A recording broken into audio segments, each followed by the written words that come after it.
you have time for a funny story? Let's discuss an insurrectionist's personal attorney. I was always his partner, so we'd always ride together. He always wanted me to drive because he wanted to be smoking cigars. As he appears on Steve Bannon's White Supremacy Power Hour discussing golf outings with Rush Limbaugh. Come up to the green with me. Come on. So on the green is Michelle Wie, and she's getting ready to putt. Now, Michelle Wie is gorgeous. She's 6 feet.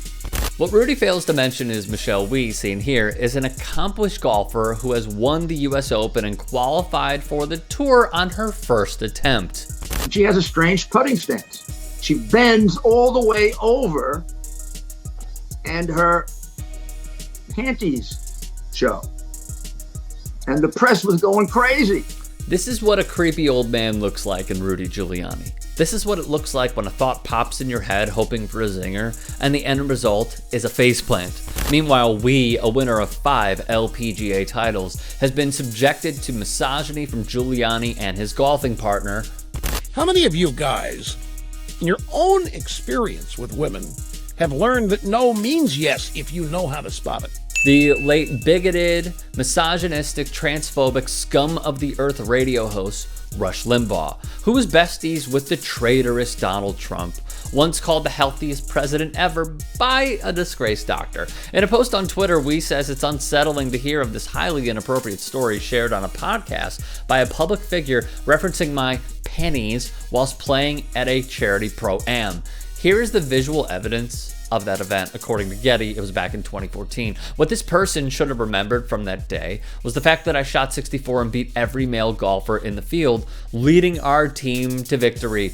Oh, the absolute shade from Wie, and it's thoroughly deserved. I shudder thinking that he was smiling to my face and complimenting me on my game while objectifying me and referencing my panties behind my back all day. What should be discussed is the elite skill level that women play at, not what we wear or look like. Considering who Giuliani is in tight with, it's disheartening but not surprising. After all, he is surrounded by misogynists, even insulting Trump's mistress and ex-porn star Stormy Daniels. He has a pattern. He defended the white supremacist president's cheating on his wives because his mistresses were attractive. Therefore, credibility is no longer at stake.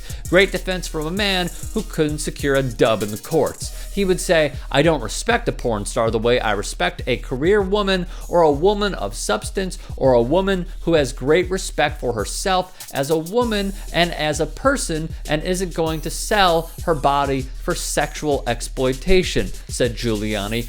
Clearly not. Case in point, Michelle Wie. My putting stance 6 years ago was designed to improve my putting stats. I ended up winning the US Open that year, she said. Not as an invitation to look up my skirt.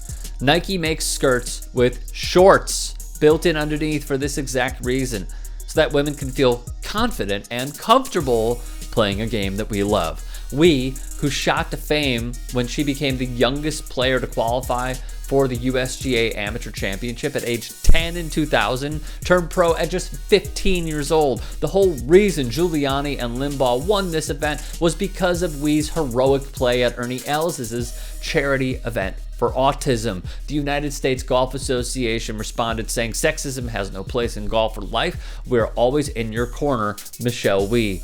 Rudy's live reaction was shock and a state of being distraught.